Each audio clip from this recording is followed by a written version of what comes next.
नमस्कार। आज मैं बात करूंगा लैक्टेशनल एमिनोरिया। क्या मतलब होता है?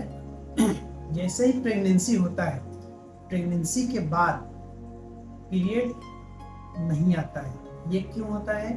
क्योंकि जब प्रेगनेंसी में तो नहीं होता है, डिलीवरी के बाद भी 6 महीने तक यूजुअली अगर माँ अपने बच्चे को अच्छे से फीड कराती है तो उस दौरान पीरियड नहीं आता है। इसको बोलते हैं लैक्टेशनल एमिनोरिया। एमिनोरिया मतलब पीरियड नहीं आना। अच्छा, क्या होता है, क्यों नहीं होता है पीरियड? ऐसा इसलिए होता है कि लैक्टेशन जब होता है उस समय हार्मोन्स निकलता है, प्रोलैक्टिन।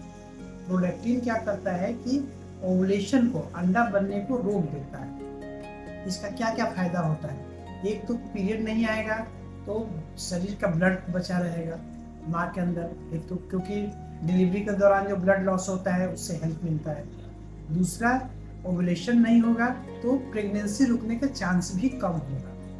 तो लेकिन ये किस चीज़ पर डिपेंड कर रहा है कि माँ अगर बच्चे को दूध पिला रही है तो दूध पिलाने में भी क्या होता है कि वो एक नियमित अंतराल पे दिन रात हमेशा दूध पिलाए, दिन में भी पिलाए, रात में भी पिलाए, तो कॉन्टिन्यूस जो प्रोलैक्टिन बनता रहेगा और वो पीरियड नहीं होने देगा और अंडे को भी अंडा बनने से रोकेगा, ओवुलेशन से रोकता है।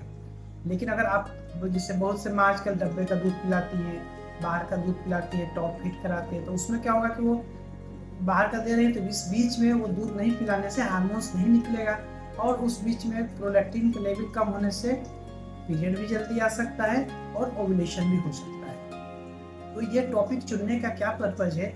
बहुत बार क्या होता है कि पीरियड नहीं आता है और बीच में लोग अच्छा, ये 100% नहीं कि एकदम ओवुलेशन नहीं होगा, ऐसा नहीं है। 2% इसमें खूब अच्छे से दूध पिला रही है माँ और प्रोलैक्टिन का लेवल अच्छे से बना है, तब भी 2% चांस रहता है। 98% चांस नहीं रहेगा, लेकिन 2% चांस रहता है कि ओवुलेशन होगा, पीरियड भी हो सकता है, कंसीव भी हो सकता है।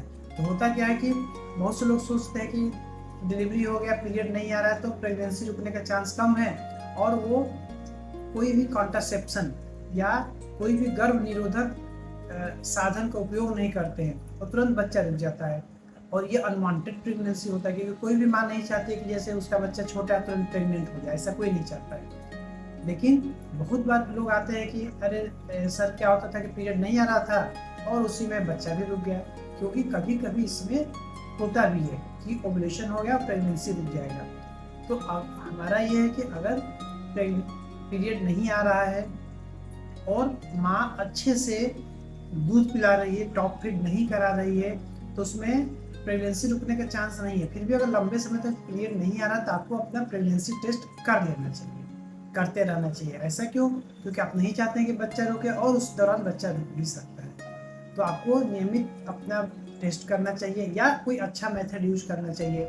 गर्भ निरोधक के ढेर सारे मेथड है, बैरियर मेथड जैसे कॉन्डोम है, कॉपर टी है, आजकल इंजेक्शन आता है, डिम्पा आता है, और दूध पिलाते समय जो जिस तरीके से माला एन होता है वो तो प्रेगनेंसी डिलीवरी के बाद नहीं देते हैं क्योंकि उससे दूध का क्वालिटी या क्वांटिटी कम हो जाता है।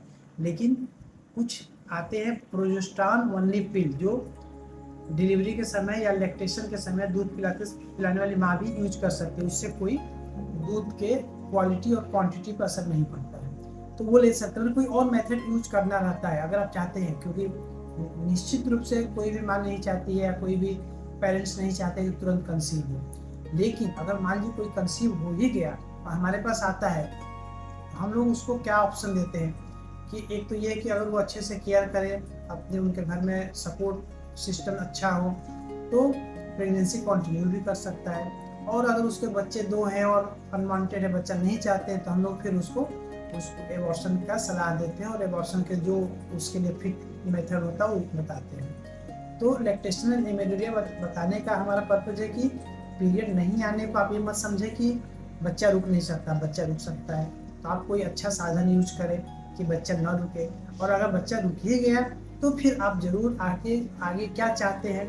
अगर कभी कभी होता है कि इतना छोटा बच्चा है, मान लीजिए कि 5-6 महीने पर बच्चा रुक गया, तो हम लोग बोलते हैं चलिए ठीक है, अच्छे से उनको, हम लोग क्यों बोलते हैं गैप होना चाहिए, 2 बच्चों में कम से कम 2 साल का गैप होना चाहिए। इससे क्या होता है कि जो डिलीवरी के समय ब्लड लॉस होता है जो माँ के बॉडी में जो चेंजेज होते हैं वो फिर रिवर्ट बैक हो जाता है 2 साल में, और तब तक बच्चा भी थोड़ा बड़ा हो जाता है, उसको केयर भी कर पाती है, ताकि नेक्स्ट बच्चा आएगा तो एक बच्चे का लोड नहीं रहेगा और आसानी से दूसरे बच्चे को केयर कर पाएगी। लेकिन बच्चा रुक ही गया तो ऐसा नहीं कि माँ नहीं कर सकती। बहुत बार ट्विन प्रेगनेंसी होता है, 2 बच्चे होते हैं, किसी किसी के ट्रिपलेट बच्चे होते हैं, वो भी माँ अपने बच्चों को अच्छे से रख पाती है। तो ये जरूर है कि तो हम लोग का क्या होता है, क्यों नुकसान किया जाए। अगर उनका एक ही बच्चा है और बच्चा रुक गया तो हम लोग सलाह देते हैं कि बच्चा कंटिन्यू कर लो और उसके बाद अपना परमानेंट मेथड कर लेंगे, नसबंदी करा लेंगे, क्यों नुकसान करेंगे, ये हम लोग सलाह देते हैं। लेकिन अगर नहीं रखना है तो और भी ढेर सारे मेथड्स हैं, अच्छे मेथड्स हैं जिसमें शरीर में जोखिम कम होता है, और उस तरह एबॉर्शन का भी हम लोग सलाह देते हैं। तो ये है लैक्टेशनल एमिनोरिया। इसका हर जो लैक्टेटिंग मदर है, जो दूध पिलाने वाली माँ है, उसको ध्यान देना चाहिए, और पेरेंट्स को भी, उनके फादर को भी इस पर बहुत ही ध्यान देना चाहिए, क्योंकि माँ को एक्स्ट्रा बर्डन ना पड़े। तो इसमें आपका भी, आपके मतलब हस्बैंड का भी योगदान होना चाहिए, परिवार का योगदान होना चाहिए। ये है लैक्टेशनल एमिनोरिया। धन्यवाद।